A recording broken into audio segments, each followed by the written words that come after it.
Odo di nipa bia konsohem. Sa odo kruya di nipa bia si. Sheni odo ayame. Ah me de. Odo ayame ye. Odo esiesie me.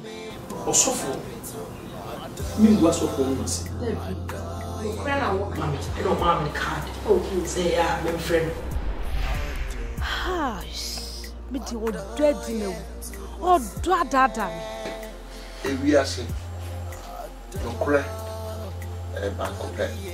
Obatan owo ne ma no odo baako na otan baako sofo so de obo afode kase no ono na ope na asem ya na me fa blame money pana because obo ade na obo me no na mostly no me di blame ne man onya mi shraw sa obeji bre na woni me edi dwumedie bo modin asa woni me na ya apia ebedi ehia wo dwumedie ya to ne din se hye odo ayem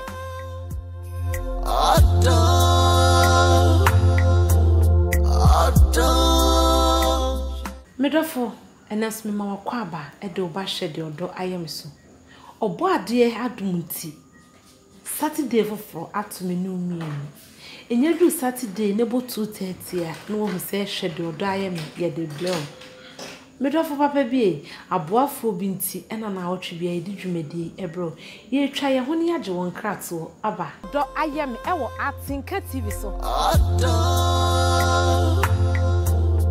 Mira, what did you dear?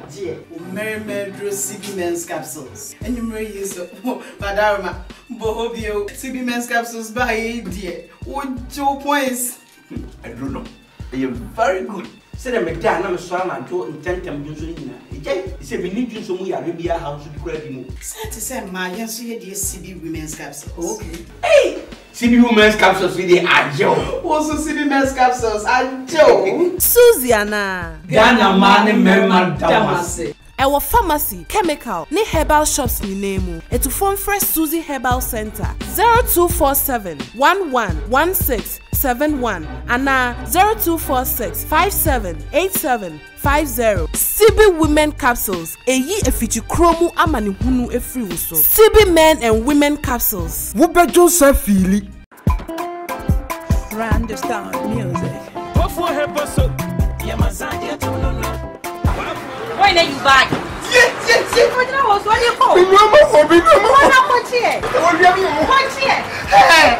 do you call?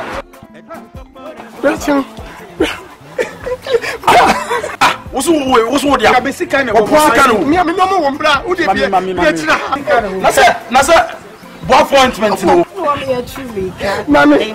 One casa cry, maybe I got some a dream. What woman in my bush for?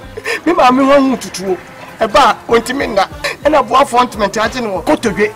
Baby, be able to do any petium. I have boy appointment. And you cry a bunny name. Male. Papa, swear. To my TV the farm. Pimples a crow when I'm in the area would do. What the and chili will see you. Now the waffle soap will cut the straswa. 5 minutes at cheap. Now the waffle cream astraso. A best sunny in from a huato. Waffle herbal products. Or my for Jatunti. Or some Male. Papa, Pasua.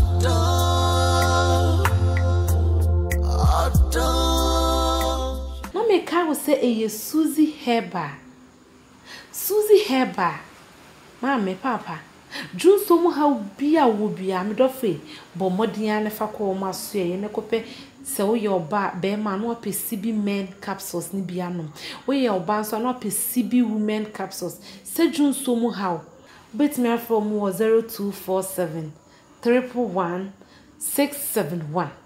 Bomodiani Raw now Subenya Yarisa.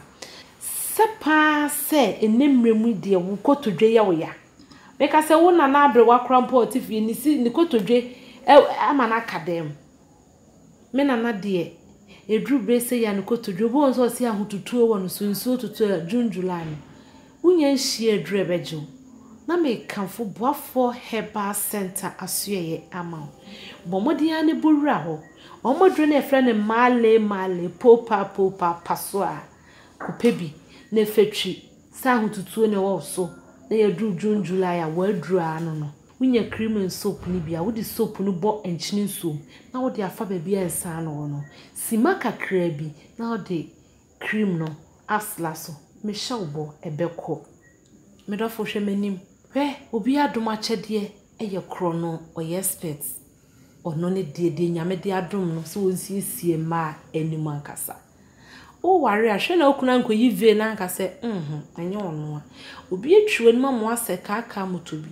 obi timi twu anim ne nsakra no eye pimples no de obi twu anim no obese wanim pomodia ne frɛ kofi enhyira obepa no wabetwu anim be ma kokokoko fe na wa wogina wanim no otwu anim a be hu say yes said the one kasa said the wa ho ofete no nwie ne bia eden abeka ho friend was 0545 954609 be bia wo bia so be bia wo beba na obetwu anim na won kra ha so dia wo ko ba bia mdofo ko no wontwu anim ankasa the program na ade kunu si hwa ye say yes ye ne ya papa Pastor Hammond and never twetwenkomo last week onyumtuni na ye ne ye interview no Dinah Hammond ni kunu enie mama ne ne ye interview last week no wan kwa mami ameye den ni oni media kunu mi hunu na so no die wo humi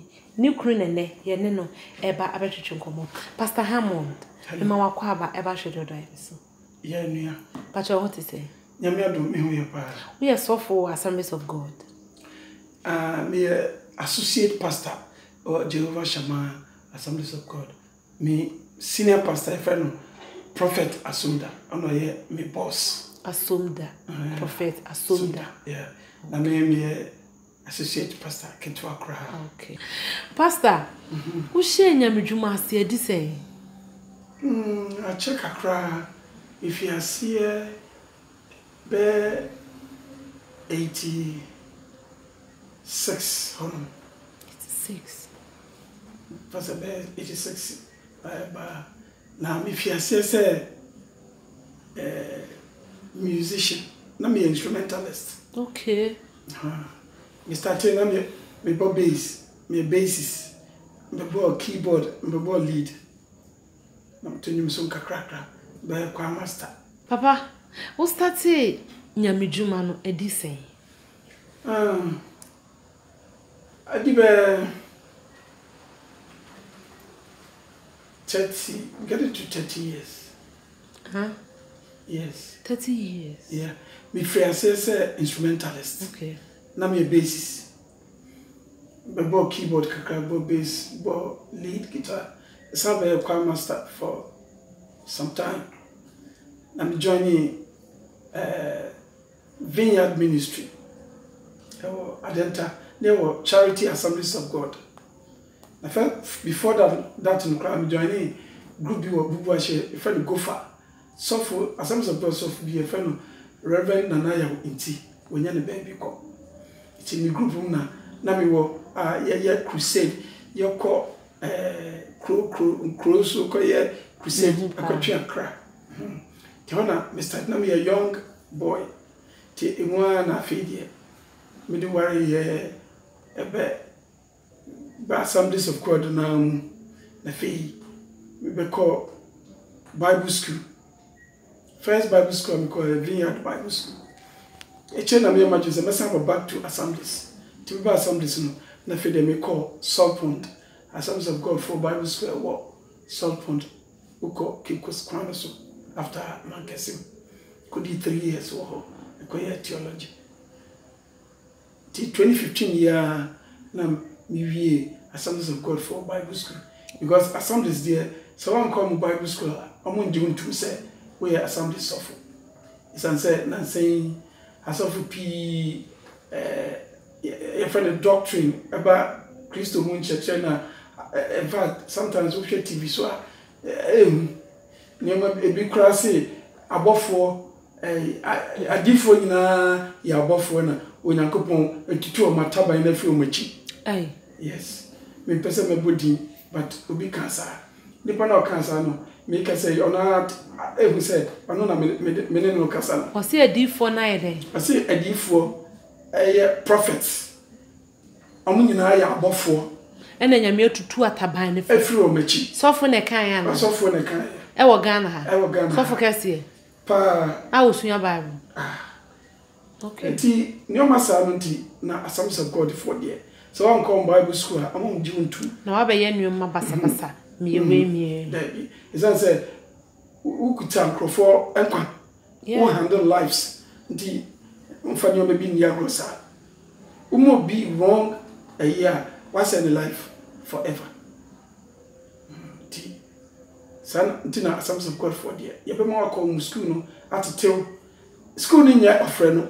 Nyame frɛ wo a na fe wako school no akwa kosua de. Wo nyame na afrɛ wa na sɛ wa na wo pese wo yesofo sɛ be ya correction kakra beba. Ana den. Wo de ne den. Sɛ nyame frɛ wo na wo Bible school ba still a wo yesofo. Nti wo frɛ ofo so na wo send a message. Nyame frɛ na ti sɛ ya na menti ase because nyame afrɛ me so won frɛ me bi da. Obi omo a sɛ fun eso bia ne se de nyame frɛ no eti wona brabo obi on kra o ma no fan so hwe bi mu nti enso hwe no mu no na wakopie asɔre fie bi enam paibom ne nyame asɛm so a bo se hwe de afrɛ na ba obi obuso a na de se enye fon so na wo be frɛ wasi dabi nye nyame frɛ ni pa fon so obi senti am bi sa say obi say onam okɔ afom onam kwanso na otise eni bi fle no me pese me bondi nti eni bi fle na se nyame na na friend but me namuma won fle me da nti eno no menti ase wo na ma wotimi fle o sa se bia man sa wo kɔ ba bia na wa da kro otimi tie wo fle Hammond wo fle o sa ana well o hwe Bible mu a odi for Samuel ya de ko ma Eli no na Eli etiti no mana ba ye osofo no nyame friend sa oti sa nne no ewo ne nam but esro bia ne se de nyame esi friend no eso otimi tie mu frɛ wo bia wa ne ba esro ebia nyame betima frɛ ebia woni onfefo da ho obetima frɛ wo nkwa na obeti se moda ho ba oti se wo frɛ nana ya sound wo waso ba wo frɛ mi bi sound wo other people no you were special people be a nyame frɛ wo man because not a single that mother na say na mama te say nyame will be enso me bomba here I don't know flame bi esro obi na me ka say esro obi a say de nyame nipa pie ho a nyame afro ma o man kasa they did not respond to the call o man tie o man je nyame so God can call you nyame bit ma from but when je so you will not respond to the call Miriam won nam na what say nyame frɛ wa na wada what ne na je so me I wish senka me to say one day nyame frɛ me but me ka say daughters ana daughters am say ye woni bebre ne wo wiase ye wo bonsam ne wo ho ena ye wo nipa ne hwe ena ene no ebia na ye bonsam ne wo adwe o say nyame ho a say nyame afrɛ me so na ye text message bia ye flash no flash wo so wa frɛ me do aye me e wo Atinka TV so Mira what did you dear Merry CB Men's Capsules and you may use Badarma Bohobio CB Men's Capsules by dear what 2 points I don't know they are very good say me da na me so am to intentem dun so nyina ejai say me ni dun so mu yare bia house bi kura bi mu say to say ma yen so ye de CB Women's Capsules okay hey CB Women's Capsules we dey ajo also CB Men's Capsules ajo Suziana Ghana man memma damase Our pharmacy, chemical, ni herbal shops ni name. Etu phone fresh Suzy Herbal Center 0247 111671 and 0246 578750. CB Women Capsules. Eyi efichi kromu amani hunu efri wuso. CB Men and Women Capsules. Wube Joseph Philly. Understand music. What for help so? Yamazania tonono. When are you back? Yes. What was what you call? No. What here? What here? Hey, what do you call?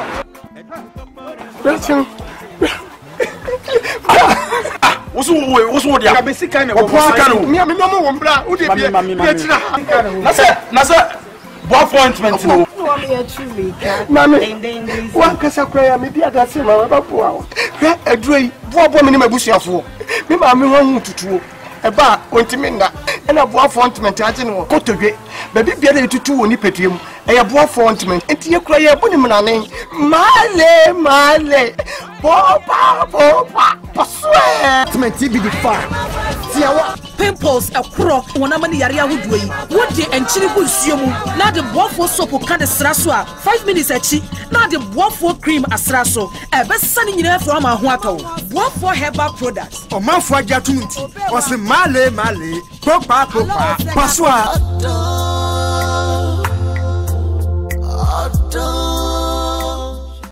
Papa mitio okay sele me cheche Samuel die no ono ote no broni se audibly chese ote wona so obi ma obeda so da yese okanya mi asem I know your friend yeah obi ma obeda so da yese onam kro so kro different times kanya mi asem oh e be repeat sa na chese wo frau no frau se be na juma ana obi so a sofu bi betumi aka nyame betumi bie sofu bi nyame ni pe bi ani na waka se sa ebi kra sa be na we young we kitwa ka se sa abranti na akwalai nyame frɛ won so da chi bi obeye sofu ha me bi de no sa na eye na die ba na me ne mama nam na sofu mama bi hu e okumase ohu mi apɛ mami obey dachi bi obeye nyame nipa sami no me mentia senti oh sami na mko school kumase bantuma so jalai school ti okay oh ya bagu baby another ye tufi kumase batema ye na many mama nam essentially another person okay the same thing oh okay na abra afi me benyini ya me be ye born again nyame je me fi me born ni me sem money am di mu no afi na me kai sa ne oma no but na me sure say me di sofo adenta safudi enya post a big responsibility even judgment no ukra wo no is stricter than omo a obi onye sofo oh okay mistakes are there no say ordinary member you mistake the way you know be judgment no be no you bet my pardon you bet me their chair do I remember keke no no you should know better yes you are taking care of Nkrofo that is why until I make say na me sure nyame nyame djuma no me say okay nyame afre me instrumental me musician until I'm a music director my year for a long time me group crown Vine Praise me am team group no Vine Praise but na sema be years of for na me so until me first time me former church and so na me ba assembly that is vineyard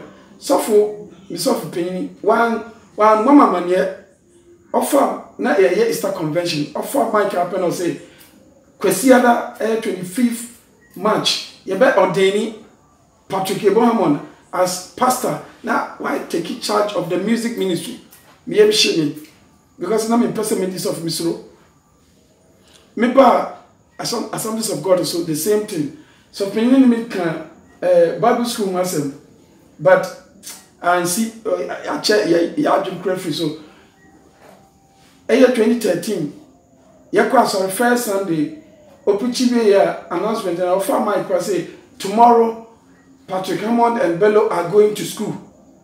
I mean, we prepare. I was at my psychic and say, me call Bible school, me go school. Me Bible school, me call entrance exam, cram and joby. You have suffice me call straight. Me have shame, na me hear my dream. I feel me packing me near my china. Because oh yeah.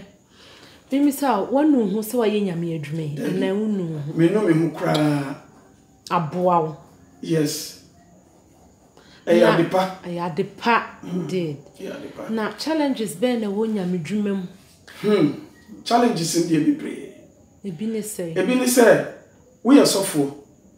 Nyoma bi o ma you can't discuss it with anybody. Unti obi and discuss it. Na hye wo ho. Yes, you must keep it.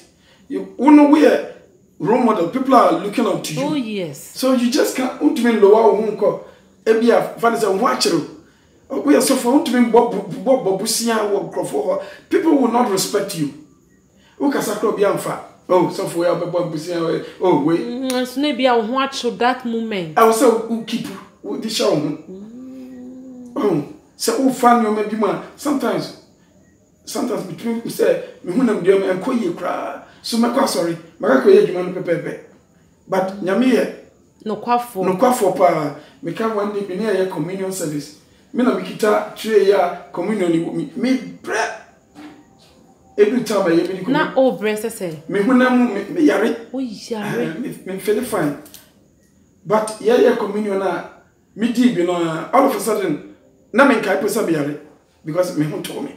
Okay. Now apart from say ebi aho bechiw na untimi nkobo bosia no challenges being be ene wonyam dwumem bebre bi ne de he e ma betimi asa wahwe se oba bi abeso wahweda bebre keke e wo he fa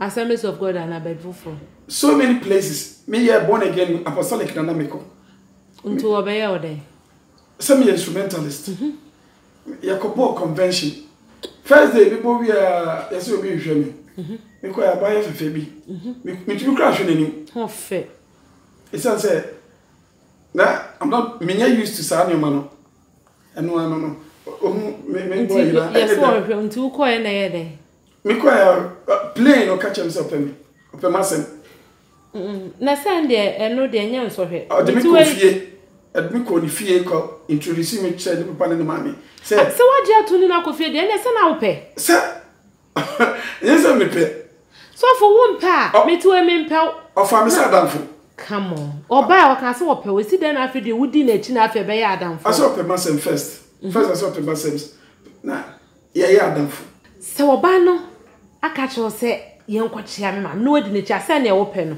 medrofo ye kọ commercial break aba ye ba obechi me say wo mpe oba na metuwe na se be ma afrem so opem na me mpe na medi na chi sofo obeyi ano me twa me ho aba do ayem e wo Atinka TV so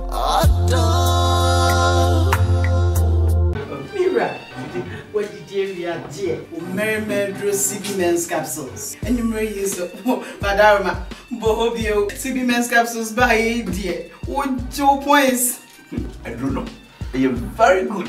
Say the McDan, I'm so I'm to intend to use it. Say we need you so we Arabia house to be credible. Say to say my yes, so you CB Women's Capsules. Okay. Hey! CB Women's Capsules with the Ajo. Also CB Men's Capsules, Ajo. Suziana. Ghana man member Damase. Our pharmacy, chemical, ni herbal shops ni name. Etu phone fresh Suzy Herbal Center 0247 111671 and 0246 578750. CB Women Capsules. Eyi efichi kromu amani hunu efri wuso. CB Men and Women Capsules. Wubejo se fili. Understand music. What for help us? Yamazania to no. Why na you back? Yes. What you know what you call?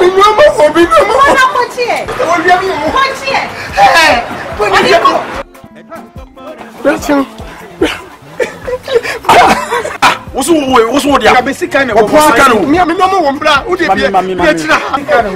Na say appointment no. Mami, one kasa kura me bia da se ma ba po awo. Hwe aduroi, bo me ni mabusuafo. Me ma me ho tutuo. Eba ontimi nda. Na bo appointment age no kotodwe. Ba bibia da tutu woni petuem. Eye bo appointment. Enti ye kura ye buni munane. Male. Popa. Paswe. Appointment be the far. Pimples akro wona mani yare ahodo yi wodi enchiri bu nsuo mu na de boafo soap ka de sraso a 5 minutes achi na de boafo cream asraso ebesa ni nyina afro ma ho atawo boafo herbal products o manfo agya tunti o se male popa paswa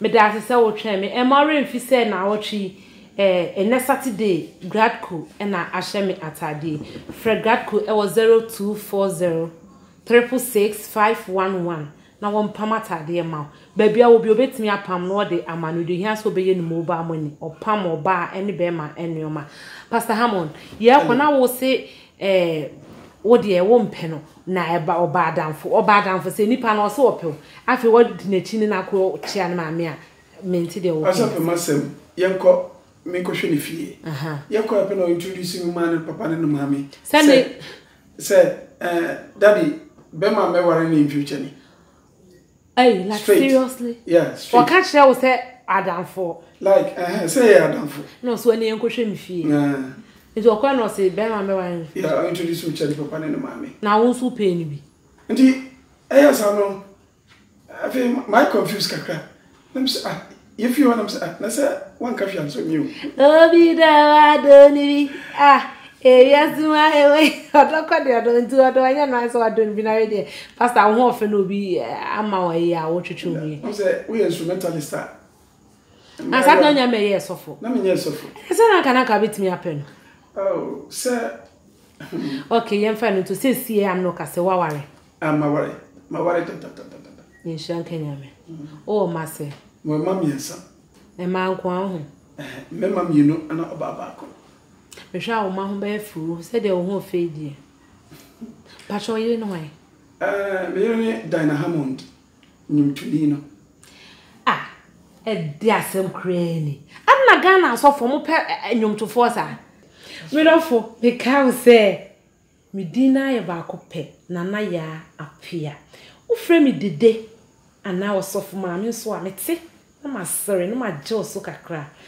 ma me papa me nua be ma hwe wo suye na boni bia anto na wo twe se na ne me nsen ni ahia wo Atinka TV 230 me ka say eye Pastor Hammond Assemblies of God ono ne ye ne no etwetwe nkomo me chia me crew nyina me damu nyina amase cameraman makeup director obia sound me chia crew ni nyina da se ne ye be hia me chia man papa bi adra kan du odo di nipa bi akonso hem sa odo crew ya di nipa bi asimiye Ila yo me bona meto odo